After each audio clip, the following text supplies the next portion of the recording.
Et ciao les gars, c'est RS, j'espère que vous ça va les mecs, en tout cas moi ça va nickel. Et aujourd'hui les amis on se retrouve pour une toute nouvelle vidéo. Aujourd'hui je vais vous présenter un véhicule. Alors oui, peut-être que les véhicules que je vais vous présenter ça fait déjà 6 mois qu'ils sont sortis, que vous les avez déjà tous testés. Mais voilà les gars, ça fait un bon petit moment, quasiment un an que j'ai pas joué à GTA. Donc j'ai acheté des nouveaux véhicules, j'ai fait un petit peu le plein. Et donc ce que je vais vous présenter ça fait déjà peut-être très longtemps, voilà, comme je l'ai dit que c'est sorti. Peut-être que vous les avez déjà, mais après il y a peut-être des gens qui ne les connaissent pas et qui ne les ont pas testés. Donc moi je vais vous donner mon avis tout simplement et ça vous donnera peut-être l'envie de les acheter. Donc les copains, le premier véhicule que je vais vous présenter se trouve sur les Legendary Motorsport. Donc c'est une super sportive, pardon les copains. C'est la Pfister Comet SR. Elle vaut 1 145 000 $. Avec la customisation et tout, faut compter à peu près sur les 1,4 million. Et voilà, pour ceux qui ont un petit peu d'argent, faites-vous plaisir les copains, c'est vraiment une très bonne voiture. Donc je vais vous montrer directement la voiture qui est ici même, donc on va se mettre en première personne. Je trouve assez dommage que les véhicules de GTA ne soient pas, qu'on ne puisse pas les custom chez Beniz, ou au moins changer un petit peu l'intérieur, c'est assez dommage je trouve. Donc voilà les copains, ce véhicule c'est une Porsche, hein. Donc c'est normal que le moteur soit à l'arrière, non mais je précise. Voilà l'intérieur qui est pas mal, j'aime bien l'intérieur, je trouve ça fait assez stylé, c'est vraiment sportif et ça ressemble vraiment à l'intérieur d'une Porsche. Évidemment le coffre qui est à l'avant les copains, je vous apprends rien. Et donc attendez, à monter dedans. Donc l'intérieur franchement j'aime bien, ça ressemble vraiment à une Porsche, hein. Franchement Rockstar ils ont bien géré sur ce coup là. Donc voilà, il n'y a pas beaucoup d'options on va dire de customisation disponibles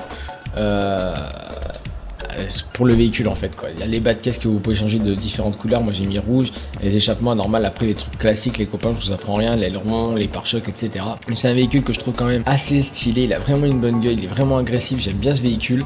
Maintenant ce que je vous propose les amis c'est qu'on se retrouve pour le tester. Donc je vous ai mis des petits extraits, ce que j'ai à vous dire sur la voiture, prenons un petit peu les points positifs et négatifs.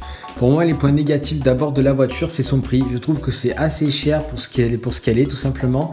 Après des fois le freinage, on va dire que des fois elle freine pas tout de suite et je trouve qu'un point négatif au niveau des dérapages, elle dérape beaucoup et des fois elle est un petit peu instable, donc faut faire un petit peu attention quand même parce que sinon on peut vite déraper et vite faire des tonneaux. Et sinon au niveau des points positifs de la voiture, c'est quand même certes, elle est un petit peu instable au niveau des drifts ou quoi, mais je trouve quand même que niveau adhérence, elle est vraiment pas mal. Après, on a une accélération, une vitesse qui est juste hors norme. Je pense qu'elle peut rivaliser avec les plus gros sportifs du jeu. En tout cas, voilà, pour moi, c'est une voiture que je vous conseille. Certes, vous pouvez peut-être trouver mieux, moins cher, je sais pas, j'ai pas fait attention à tous les véhicules de GTA V, mais celui-là, franchement, je vous le conseille, il est assez stylé.